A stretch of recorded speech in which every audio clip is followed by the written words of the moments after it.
সম্মানিত ভিউয়ার্স, এই ভিডিওটি দেখুন। ফিরাউন তখন মিশরের বাদশাহ, কঠোরভাবে রাষ্ট্র পরিচালনা করত। তার শাসন ছিল কঠোর, নির্মম, তার বর্বর অত্যাচারে ভরা।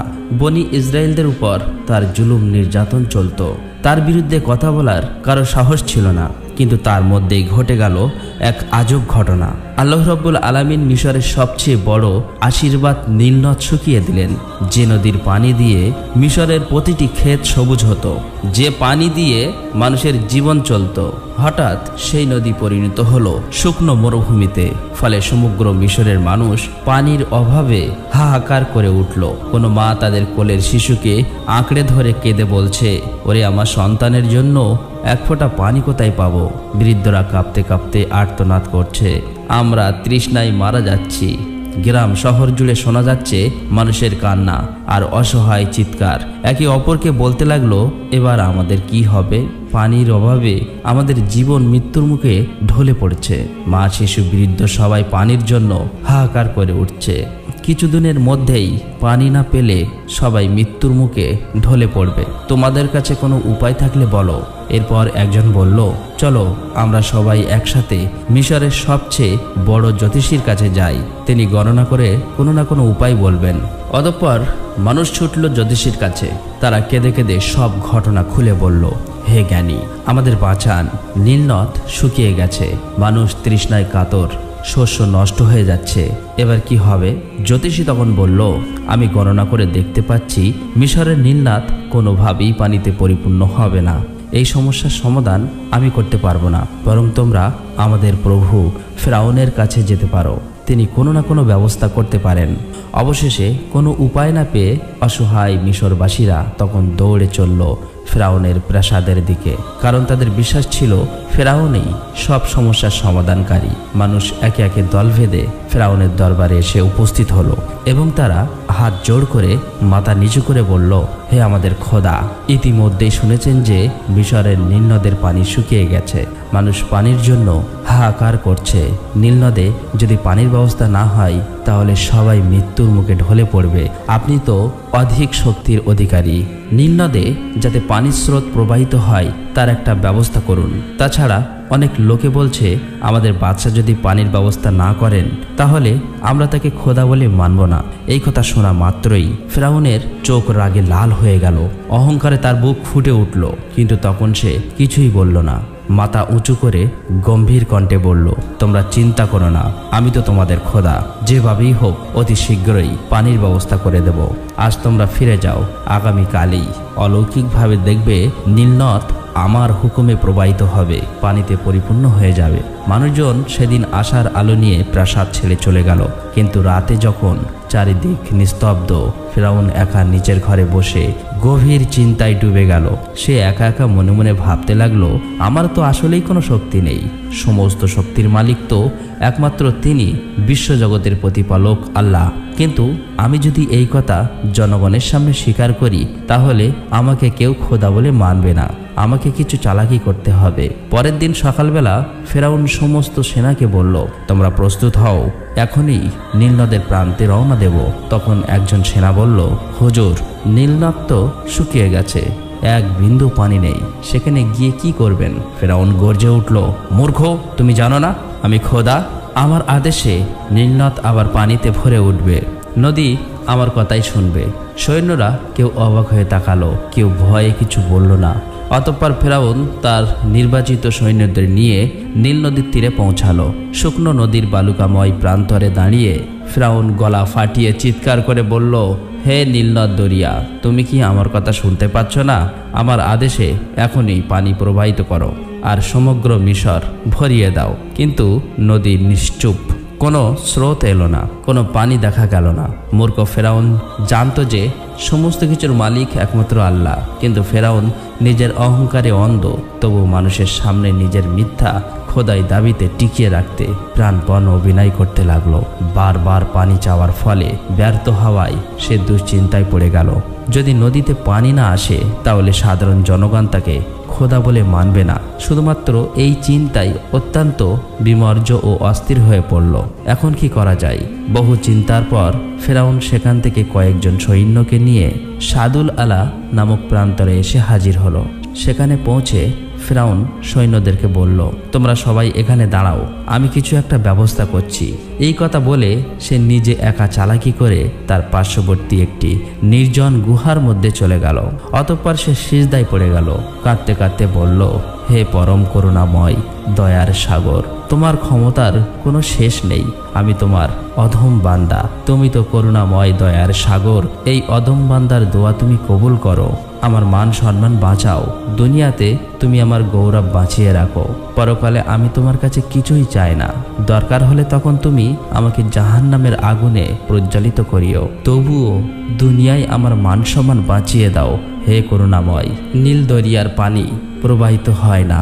একদিকে যেমন মিশরের জনগণ মৃত্যুবরণ করবে, অনেক নিষ্পাপ শিশু, নারী, বৃদ্ধ, বৃদ্ধা মৃত্যুর কোলে ঢলে পড়বে, হে করুণাময় অন্তত তাদের কথা ভেবে এই দোয়া কবুল করে নাও, তোমার তো দয়ার কোনো শেষ নেই।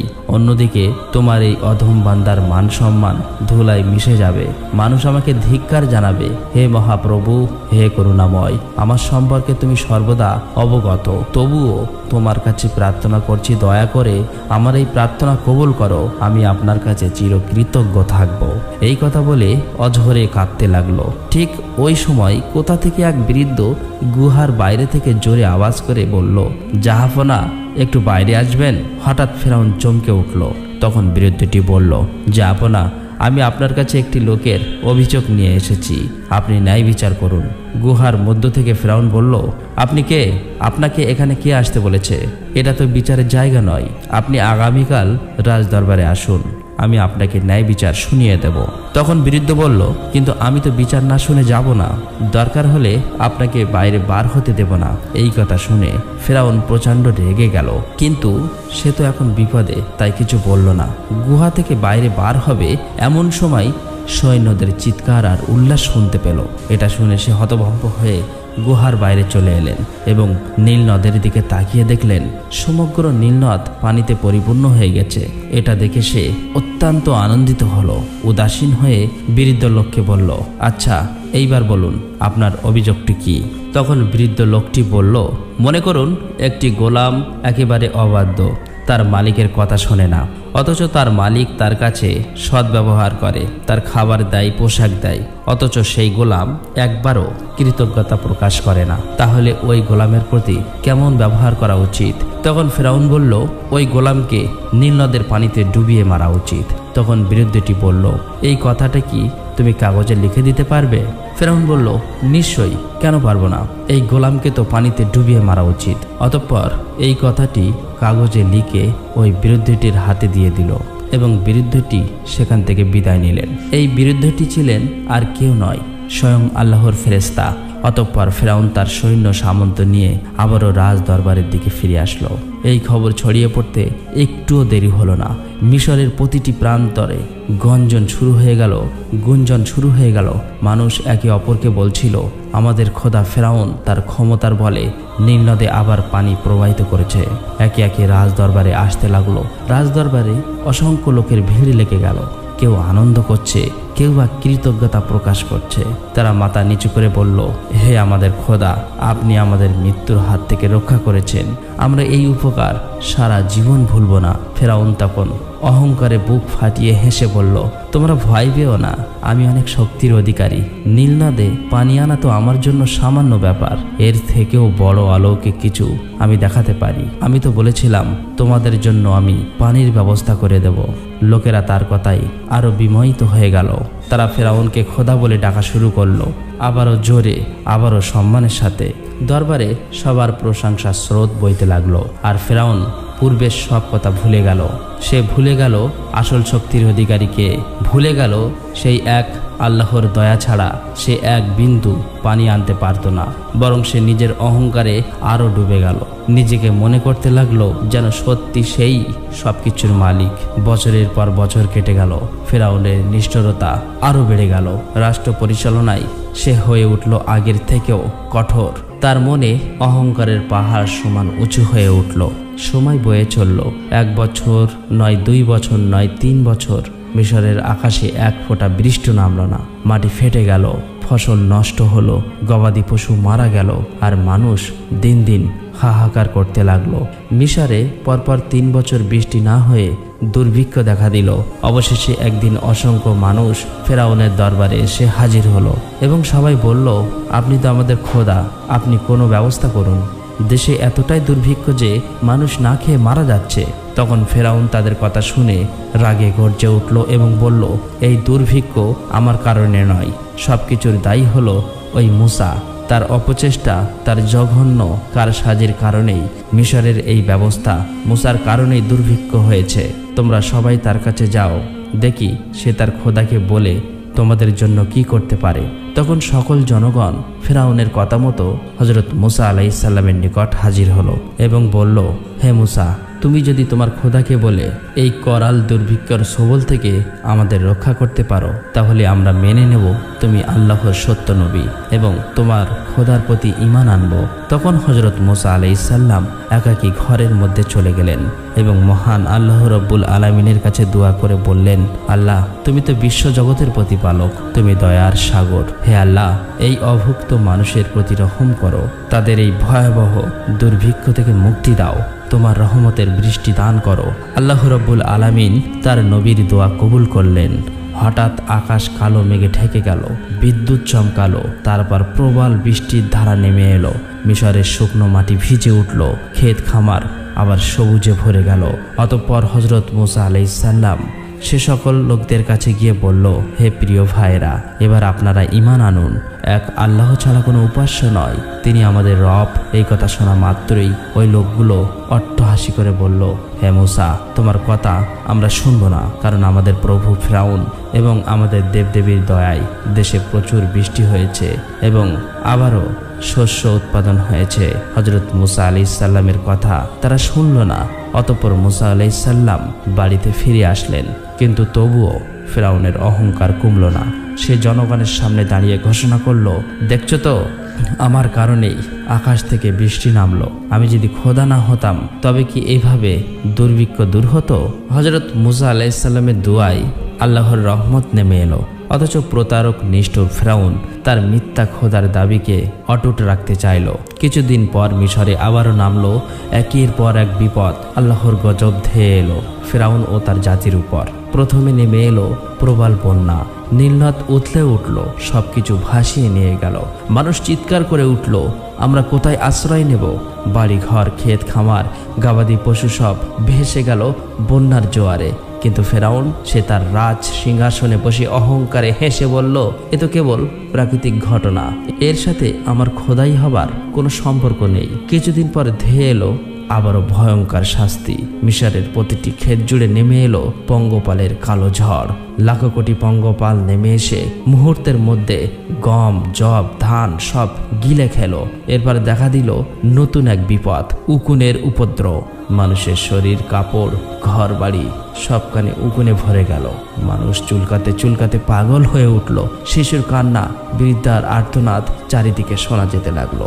কিন্তু আল্লাহর গজব এখানেই থামল না। হঠাৎ মিশরের নদী, খালবিল থেকে অসংখ্য বিষাক্ত ব্যাঙ বেরিয়ে এলো। রাস্তা, বাড়ি, খাবারের হাঁড়ি, পানির পাত্র সব জায়গায় ব্যাঙে ভরে গেল। কিন্তু ফেরাউন ক্ষমতার শিখরে রাজ সিংহাসনে বসে অহংকারে ফেটে পড়েছে। চারিদিকে সেনা, সামন্ত, দাসদাসী, এমন ভয়াবহ অবস্থায় একদিন ফেরাউনের এক সেনা দৌড়ে এসে বলল, হুজুর, এক অদ্ভুত ঘটনা ঘটেছে। কোথা থেকে যে হাজার হাজার বিষাক্ত ব্যাঙ এসে পড়েছে। মানুষ অতিষ্ঠ হয়ে গেছে, কেউ আর স্বাভাবিকভাবে বাঁচতে পারছে না। ফেরাউন অট্টহাসি দিয়ে বলল, তুমি কি স্বপ্ন দেখছো? ব্যাঙ আমার মানুষকে কষ্ট দেবে কেমন করে? তুমি ভয় পাওয়া দুর্বল সৈন্য ছাড়া আর কিছুই নও। কিন্তু সেনার চোখে ছিল আতঙ্কের ছাপ। সে কাপা গলায় বলল, না হুজুর, এটি স্বপ্ন নয়। মিশরের প্রতিটি ঘরে, প্রতিটি রাস্তায় ব্যাঙে ভরে গেছে। মানুষ চিৎকার করছে, অসহায় হয়ে পড়েছে। ফেরাউন এক মুহূর্তের জন্য স্তব্ধ হলো। তার বুক কেঁপে উঠল, কারণ সে জানতো এগুলো কোনো প্রাকৃতিক ঘটনা নয়, এগুলো আল্লাহর পক্ষ থেকে পাঠানো আযাব, যা বারবার তাকে সতর্ক করছে। কিন্তু ফেরাউন নিজের অহংকারে অন্ধ। সে সত্য জেনেও মিথ্যার উপর দাঁড়িয়ে থেকে নিজের খোদার দাবিকে আঁকড়ে ধরল। অন্যদিকে মিশরের সাধারণ মানুষ আতঙ্কিত হয়ে একে অপরকে বলছে, আজ অদ্ভুত সবকিছু ঘটছে। পানির ভিতর চারিদিকে ব্যাঙ আর ব্যাঙ, লাখো লাখো ব্যাঙ ছেয়ে গেল। মিশরের নদী নালা, রাস্তা, ঘরের ভিতর থেকে শুরু করে খাবারের হাঁড়ির পাতিল পর্যন্ত কোথাও আর ব্যাঙ মুক্ত নেই। অবশেষে একদল লোক ফেরাউনের দরবারে এসে উপস্থিত হলো এবং তারা বলল, হুজুর, তুমি তো বলেছিলে তুমি শক্তিশালী, তোমার দেবতারা শক্তিশালী, তবে আজ একই হলো, ব্যাঙের দল আমাদের ঘুম কেড়ে নিয়েছে, সন্তানরা ভয়ে কাঁদছে, খাবার পানি নষ্ট হয়ে গেছে। ফেরাউন প্রথমে হেসে উড়িয়ে দিল। সে বলল, এতে কিছুই না, আমাদের দেবতারা চাইলে মুহূর্তে সব শেষ করে দেবে, তোমরা চিন্তা করো না, এর ব্যবস্থা করছি, তোমরা এখন বাড়ি ফিরে যাও। অতঃপর তারা বাড়ি ফিরে গেল। কিন্তু ব্যাঙের দঙ্গল থামল না, বরং দিন দিন বাড়তেই লাগলো। সৈন্যদের বুটের ভেতর, রান্নাঘরের হাঁড়ির ভেতর, এমনকি ফেরাউনের প্রাসাদের বিছানার উপর পর্যন্ত ব্যাঙ লাফিয়ে লাফিয়ে উঠে গেল। তখন ফেরাউন চিৎকার করে বলল, তোমরা যাও, মুসাকে এখনই ডেকে আনো, আমি তার সাথে চুক্তি করতে চাই। দুইজন সেনা হযরত মুসা আলাইহিসসালামকে এই খবর পৌঁছে দেওয়ার জন্য রওনা হলো। কিন্তু রাস্তার মাঝেই দেখলো কিছু লোক হযরত মুসা আলাইহিসসালামকে বলছে, হে মুসা, তুমি আমাদের বিপদ থেকে উদ্ধার করো, তোমার আল্লাহর কাছে দোয়া করো, এই গজব যেন সরিয়ে নেয়। যদি তুমি এটা করতে পারো তাহলে আমরা প্রতিজ্ঞা করছি অবশ্যই তোমার আল্লাহর প্রতি ঈমান আনবো এবং তোমাকে সত্য নবী বলে মানব। এই কথা শেষ হলেই সৈন্য দুটি তার কাছে গিয়ে সমস্ত কথা খুলে বলল। তখন হযরত মুসা আলাইহিসসালাম আর দেরি করল না, সাথে সাথেই ফেরাউনের রাজদরবারে হাজির হলো। হযরত মুসা আলাইহিসসালামকে দেখা মাত্র ফেরাউন বলল, হে মুসা, তোমার প্রতিপালকের কাছে দোয়া করো যেন এই ব্যাঙ আমাদের থেকে দূর হয়। আমি কথা দিচ্ছি তোমার জাতিকে মুক্তি দেব এবং তোমাকে সত্য নবী বলে মেনে নেব। সমগ্র জনগণের কথা চিন্তা করে, শিশু, বৃদ্ধ আর নিষ্পাপ মানুষের কথা চিন্তা করে হযরত মুসা আলাইহিসসালামের হৃদয় গলে গেল। অবশেষে বাড়ি ফিরে মুসা আলাইহিসসালাম আল্লাহর কাছে দোয়া করলেন। অল্প সময়ে শহর থেকে ব্যাঙ দূর হয়ে গেল, মানুষের মনে স্বস্তি ফিরল। অন্যদিকে ফেরাউন এর মধ্যেই মানুষকে বুঝিয়ে রেখেছে যে আমার ক্ষমতার বলে ব্যাঙ দূর হয়েছে। অতঃপর হযরত মুসা আলাইহিসসালাম ওই লোকদের কাছে গিয়ে বলল, হে প্রিয় ভাইয়েরা, এখন তো বিপদ মুক্ত হয়েছ, অতএব তোমরা আল্লাহর উপর ঈমান আনো। কিন্তু তারা অট্টহাসি করে বলল, আমরা তোমার আল্লাহর প্রতি ঈমান আনবো কেন? তোমার আল্লাহর দ্বারা কোনো ভালো ফল হয়নি, যা কিছু হয়েছে ফেরাউনের দ্বারাই সম্ভব হয়েছে। অতঃপর হযরত মুসা আলাইহিসসালাম ফেরাউনের রাজদরবারে হাজির হলো এবং ফেরাউনকে বলল, তুমি তো বলেছিলে, তুমি তো চুক্তি করেছিলে এই বিপদ মুক্ত হলে আল্লাহর প্রতি ঈমান আনবে, কিন্তু নিষ্ঠুর প্রতারক ফেরাউন তার চুক্তি ভেঙে দিল। সে হেসে বলল, আমি প্রতিশ্রুতি মানব না, আমি মিশরের সর্বশক্তিমান প্রভু। এই কথা শুনে হযরত মুসা আলাইহিসসালাম খুবই চিন্তিত মনে ফিরতে লাগলেন। এভাবেই ফেরাউনের মিথ্যাচার আর অহংকার বাড়তেই লাগলো। অথচ সে ভুলে গেল এটা ছিল আল্লাহর একটি মাত্র গজব, আরো ভয়ঙ্কর গজব তার জন্য অপেক্ষা করছে। অতঃপর আল্লাহ রাব্বুল আলামিন ফেরাউন ও তার অনুসারীদের প্রতি বিরক্ত রাগান্বিত হয়ে হযরত মুসা আলাইহিসসালামকে আদেশ করলেন, হে মুসা, তুমি বনি ইসরাইলগণকে নিয়ে এক রাতে গোপনে মিশর থেকে বার হয়ে যাও। তোমরা সকলেই নীল নদের তীরে উপস্থিত হবে, তোমাদেরকে কৌশলে নদী পার করে দেব এবং ফেরাউন ও তার অনুসারীদের নীল নদের জলে ডুবিয়ে মারব। অবশেষে আল্লাহর নির্দেশে হযরত মুসা আলাইহিসসালাম তার অনুসারীদের নিয়ে মুহররম মাসের 9 তারিখে দিবাগত রাত্রে গোপনে রওনা হলো। হযরত হারুন আলাইহিসসালাম কাফেলার পথ দেখিয়ে চলতে লাগলেন। কিন্তু উল্লেখযোগ্য বিষয় হলো, এতগুলো লোক নিয়ে হযরত মুসা আলাইহিসসালাম যখন মিশর থেকে রওনা হচ্ছে কেউ দেখতে পেল না। কারণ হলো, সেই সময় মিশরে কলেরা রোগের মহামারী দেখা দিয়েছিল। যখন হযরত মুসা আলাইহিসসালাম ও হারুন আলাইহিসসালাম তার অনুসারীদের নিয়ে মিশর থেকে নীলনদ অভিমুখে রওনা হচ্ছে, ঠিক সেই সময় এক সেনা তাদেরকে দেখতে পেল। সে দেরি না করেই সঙ্গে সঙ্গে ফেরাউনের কাছে গিয়ে বলল, হুজুর, মুসা তার অনুসারীদের নিয়ে এই দেশ থেকে পালাচ্ছে। এই খবর শুনে ফেরাউন খুবই রেগে চিৎকার করে উঠল এবং বলল, এই মুহূর্তে সেনাবাহিনী প্রস্তুত করো, প্রতিটি বনি ইসরাইলদেরকে আমি উচিত শিক্ষা দেব। এই নির্দেশ অনুযায়ী 20 লক্ষ অশ্বারোহী সেনাসহ নীলনদ অভিমুখে রওনা হলো। সামনে চলল ফেরাউন, এদিকে হজরত মুসা আলাইহিস সালাম তার অনুসারীদের নিয়ে নীল নদের তীরে দাঁড়িয়েছিলেন। ঠিক সেই সময় মুহূর্তেই হজরত জিব্রাইল আলাইহিস সালাম এসে বললেন, আপনি আল্লাহর নাম নিয়ে আপনার লাঠি দ্বারা নদীতে আঘাত করুন। হজরত মুসা আলাইহিস সালাম লাঠি দ্বারা আঘাত করা মাত্রই নদীর বক্ষে সুপ্রস্থ রাস্তা বের হয়ে গেল। অতঃপর হজরত মুসা আলাইহিস সালাম ও তার অনুসারীগণ সেই রাস্তা দিয়ে 12টি কাফেলা অনায়াসে পার হয়ে গেলেন। তারা পিছনে ফিরে দেখলেন ফেরাউনের সৈন্যরা বিশাল বাহিনী নিয়ে নদীর তীরে এসে পড়েছে। এটা দেখে হজরত মুসা আলাইহিস সালামের অনুসারীগণ অত্যন্ত আতঙ্কিত হয়ে পড়লেন। তারা চিন্তা করতে লাগলো, এবার যদি ফেরাউনের সেনাদের হাতে ধরা পড়ে তবে আর তাদের কোনো নিস্তার থাকবে না। এদিকে ফেরাউন নদীর তীরে পৌঁছে নীল নদের মাঝে শুকনো রাস্তা দেখে, এমন অলৌকিক ঘটনা দেখে বিস্ময়ে হতবাক হয়ে গেল। মনে মনে ভাবল, এটা মুসার কোনো জাদুঘটিত ব্যাপার নয় তো? এই নদীর উপর দিয়ে পার হলে কোনো বিপদ ঘটবে না তো? আবার ভাবছে, যদি এখনই না রওনা হই তাহলে তারা নাগালের বাইরে চলে যাবে, তখন তাদের পাকড়াও করা সম্ভব হবে না। ফেরাউন একটা চিন্তায় পড়ে গেল। ঠিক ওই মুহূর্তেই হজরত জিব্রাইল আলাইহিস সালাম একজন সৈনিক বেশে অশ্ব নিয়ে উক্ত রাস্তার উপর দিয়ে নদী পার হয়ে গেলেন। এই ঘটনা দেখে ফেরাউনের মনে আরো সাহসের সঞ্চয় হলো। তখন ফেরাউন অশ্ব নিয়ে ওই রাস্তার উপর দিয়ে নদী পার হতে লাগলো। আর দেখা দেখি পেছনের সৈন্যগুলো সেদিকেই রওনা হলো। ঠিক যখন তারা নদীর মাঝে এসে উপস্থিত হলো, ওই মুহূর্তেই রাস্তার অপর দিক থেকে পাহাড় সমান উঁচু আটকানো পানি সমুদ্রের জলস্বাস্থ্যের মতো হৃদয় কাঁপানো গর্জন করে রাস্তাগুলিকে নিশ্চিহ্ন করে দিল। ফেরাউন এবং তার সৈন্য সামন্তকে গ্রাস করে ফেলল। সমগ্র সেনা সামন্ত নীল নদের পানিতে ডুবে মরল। একটি লোকও বাঁচতে পারল না। এদিকে বনি ইসরাইলগণ নদীর অপর প্রান্ত থেকে ফেরাউন ও তার সৈন্য সামন্তকে এমন অবস্থায় দেখে আনন্দে উল্লাস ধ্বনি করতে লাগলো। ফেরাউন যখন নদীর পানিতে হাবুডুবু খাচ্ছে, তখন হজরত মুসা আলাইহিস সালাম দাঁড়িয়েছিলেন। এটা দেখে ফেরাউন বলল, হে মুসা, অনুগ্রহ করে আমাকে বাঁচাও। আমি তোমার আল্লাহর প্রতি ঈমান আনবো এবং আল্লাহর নবী বলে তোমাকে বিশ্বাস করব। কিন্তু হজরত মুসা আলাইহিস সালাম তার ডাকে সাড়া দিলেন না। কোনো কোনো তাফসীরকারক বর্ণনা করেছেন, যখন ফেরাউন নীল নদের পানিতে মৃত্যুর মুখোমুখি, তখন হজরত জিব্রাইল আলাইহিস সালাম বললেন, ফেরাউন, আজ তুমি বৃথায় মিনতি করছো। তোমার মতো অবাধ্য বান্দার পরিণতি কি হওয়া উচিত তা তুমি নিজের হাতে লিখে দিয়েছিলে। এই দেখো সেই লিখিত কাগজ, যাতে সে নিজেই লিখেছিল অবাধ্য গোলামকে পানিতে ডুবিয়ে মারা উচিত। আর এভাবেই নিষ্ঠুর ফেরাউন নীল নদের পানিতে তার মৃত্যু হলো। আল্লাহর শক্তির কাছে ফেরাউনের সিংহাসন কিছুই নয়। যে মানুষ নিজেকে সর্বশ্রেষ্ঠ প্রভু দাবি করেছিল, সাগরের উত্তাল ঢেউয়ে সে ছিল এক ক্ষুদ্র পোকা মাত্র। আল্লাহ তার দেহকে সমুদ্রের তলায় লুকিয়ে রাখলেন না, বরং দুনিয়ার মানুষের জন্য রেখে দিলেন চিরকালীন সতর্ক বার্তা হিসেবে। অহংকার মানুষকে ধ্বংস করে আর ঈমান মানুষকে উঁচু করে।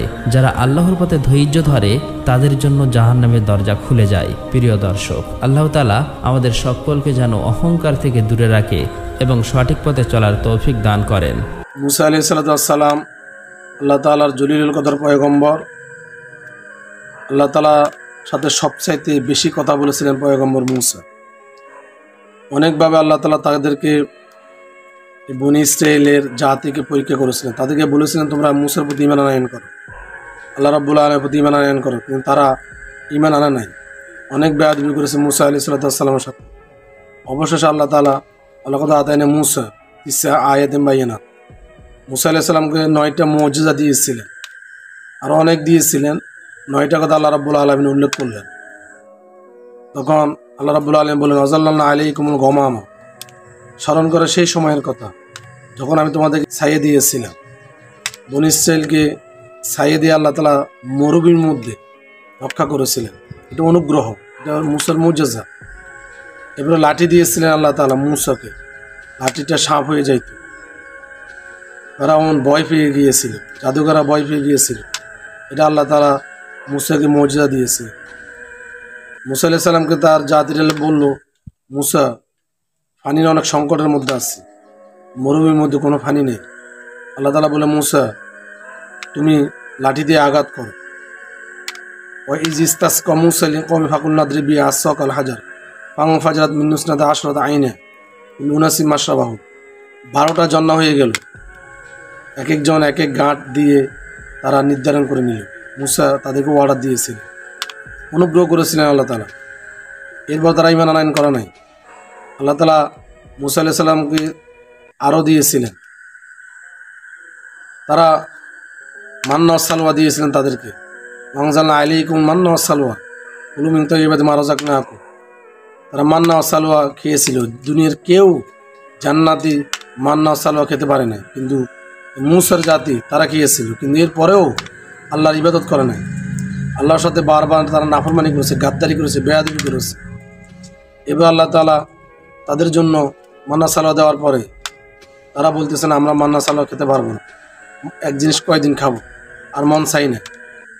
ওই যখন তুমি মুসা লা নাসবির আলা তুআমি ওয়াহিদিন ফাদউ লানা রাব্বাকা ইউখরিজ লানা মিম্মা তুনবিতুল আরদ মিন বাকলিহা ওয়া কিসসাইহা ওয়া কুমিহা ওয়া আদাসিহা ওয়া বাসালিহা।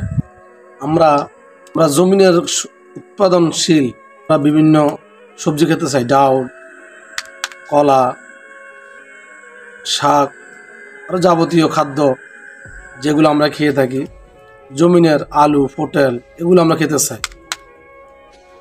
তো আল্লাহ রাব্বুল আলামিন বলেন না, এখানে তো এগুলোর সুযোগ নেই। মুসা আলাইহিস সালাম বলেন তাহলে তোমরা, আল্লাহ তাআলা জানিয়ে দিলেন মুসা তাদেরকে বলো তোমরা এগুলো খেতে হলে এখান থেকে চলে যেতে হবে পাশের একটা এলাকার মধ্যে, ওখানে সব কিছু পাবে। আর মান্না সালওয়া তোমরা এত একটা জান্নাতি খাবার থুইয়ে তোমরা নিকৃষ্ট খাবার খাবে? তারা বললো আমরা খাবো না, জান্নাতি খাবার খাবো না, এত বড় নাফরমান। এরপরে পাশের এলাকা যাওয়ার সময় আল্লাহ রাব্বুল আলামিন বললেন ইত্তাদুন নাগফির লাকুম খাতায়াকুম ওয়া সানাজিদুল মুহসিনিন। তোমরা যাওয়ার সময় আল্লাহ তাআলার কাছে তোমরা ওই এলাকার মধ্যে, নগরীর মধ্যে প্রবেশ করার সময় মাথা নিচু করে এই শব্দটা ব্যবহার করে তোমরা ঢুকবে, তাহলে আল্লাহ রাব্বুল আলামিন তোমাদেরকে মাফ করে দেবেন। ইত্তাদুন নাগফির লাকুম, আল্লাহ আমাদেরকে তুমি ক্ষমা করে দাও। এই কথাটা তারা বলতে রাজি হয় নাই। তারা মাথাটা নিচের দিকে না দিয়ে তারা অন্যদিকে ফিটতে দিয়ে তারা এই নগরীর মধ্যে প্রবেশ করেছে। তারা হিনততুন বলেছেন, মানে আমরা গম খাওয়ার জন্য যাইতেছি, আটা খাওয়ার জন্য যাইতেছি। তার মানে প্রমাণ হলো তারা আসলে ফ্যাট পূজারী মানুষ ছিল। আল্লাহ রাব্বুল আলামিন সেই কথাটা উল্লেখ করেছেন। তারা এত অবাগা, এত বড় নাফরমান, এত বড় বকিল, এত বড় বেয়াদব, তারা একটু আমি আল্লাহ তাআলার যে বললাম হিত্তাদুন নাগফির, তারা এটাকেও অস্বীকার করেছে। এত নিকৃষ্ট জাতি তারা। এরপর আল্লাহ তাআলা সময়ের ক্রমে তাদের প্রতি আযাব গজব দিলেন, তাদেরকে রক্তর বন্যা বইয়ে দিলেন। রক্ত যেখানে যায় ওখানে রক্ত, খাবার বাসনে রক্ত, পুকুরে রক্ত, পানিতে রক্ত। তারা মুসার কাছে গিয়ে মুসা একটু দোয়া করো, আমরা ঈমান আনয়ন করব। যখন রক্তের এই গজব চলে গেল তারা ঈমান আনয়ন করে নাই। তাদেরকে ব্যাঙ দিলেন, ব্যাঙের গজব। এলাকার যেখানে সেখানে ব্যাঙ, সব জায়গায় ব্যাঙ। খাবার ভিতরে তা চুলায়, তাদের রান্না করে, তাদের শোয়ার জায়গায়, হাঁটার সময়, চলার সময় সব জায়গায় ব্যাঙের গজব দিলেন। এরপরেও তারা মুসার কাছে গিয়ে কান্নাকাটি আরম্ভ করলেন, মুসা দোয়া করো আল্লাহ তাআলার কাছে যে আমরা ভালো হয়ে যাবো, ঈমান আনয়ন করবো, এটা দূর করে দাও। মুসা দোয়া করলেন, দয়ার নবী কারণ, এবং আল্লাহ দয়াশীল, রহমান, রহিম, বারবার মাফ করে দেয়। এরপরে ব্যাঙের গজব যখন চলে গেল তারা আবার আগের মতো। এরপরে আল্লাহ তাআলা তাদেরকে উকুন দিলেন, উকুনের গজব দিলেন। যে কোনো জায়গায় উকুন, মূলত উকুন তো মানুষের মাথায় থাকে হালকা, কিন্তু ওই জায়গার মধ্যে খাবার দাবার, উঠা বসা, চাল চলন সব জায়গায় উকুন। হ্যাঁ, তাদের জানালার মধ্যে, ঘরের মধ্যে, শোয়ার জায়গায় তারা অনেক অস্থির, অশান্তির সৃষ্টি হলো।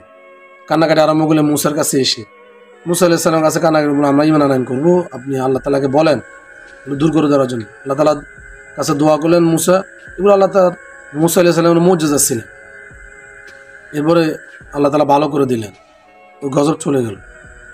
এত কিছু দেওয়ার পরেও আরও অনেকগুলো আল্লাহ তাআলা তাদেরকে পরীক্ষা দিয়েছিলেন, গজব দিয়েছিলেন, পরীক্ষা শুরু ভালো হওয়ার জন্য, কিন্তু তারা ভালো হয়নি। অবশেষে তাদেরকে সাগরে ডুবার ব্যবস্থা করে দিলেছে আল্লাহ তাআলা। আল্লাহ নজিকান্নাহুম মিনাল আযাবিল আদনা দুনাল আযাবিল আকবার লাআল্লাহুম ইয়ারজিউন। আল্লাহ তাআলা বলে আমি তাদেরকে জাহান্নামের শাস্তি দেওয়ার আগে আমি আল্লাহ তাআলা একটু লঘু শাস্তি দিই দুনিয়াতে, দেখি তারা ভালো হয় কিনা। তারা ভালো হয় নাই, অবাধ্য জাতি, ইহুদি জাতি। দেখেন না এখনো ইহুদি জাতির অবস্থা, তারা ফিলিস্তিনের হাজার হাজার হাজার হাজার মানুষকে কিভাবে পশুর মতো, পিপিলিকার মতো মেরে ফেললো। তাদেরকে খাদ্য দিচ্ছে না, খাবার খেতে দিচ্ছে না। গোটা দুনিয়া বিশ্ব তাদের দিকে তাকিয়েছে, ইসরায়েলের দিকে, ইহুদির দিকে। এত বড় বেয়াদব, এত বড় স্বৈরাচার, এত বড় অবাধ্য পৃথিবীতে অন্য কোনো মানুষ আসছে কিনা সন্দেহ নাই। কোরআনে যেহেতু বলেছে তাহলে নাই। সুতরাং ব্যাঙের গজব দিলেন, উকুনের গজব দিলেন, তাদেরকে এত কিছু দিলেন, এরপর তারা ভালো হলো না। অবশেষে সাগরে আল্লাহ তাআলা ডুবিয়ে দিলেন। কাল্লা ইন্না মাইয়া রাব্বি সাইয়াহদিন ফানফালাকা ফাকালা কুল্লু ফিরকিন কাত্তাদিল আজিম ওয়াজলাফনা সামালা আখরিন। আল্লাহ তাআলা মুসাকে বললেন, লাঠি দিয়ে আঘাত করো, বারোটা রাস্তা হয়ে গেল। আর অবশেষে কাফেরদেরকে, এই ফেরাউনের জাতিকে আল্লাহ তাআলা ডুবিয়ে মারলেন। আল্লাহ তাআলা আমাদেরকে এখান থেকে শিক্ষা নেওয়ার তৌফিক দান করুন, আমিন।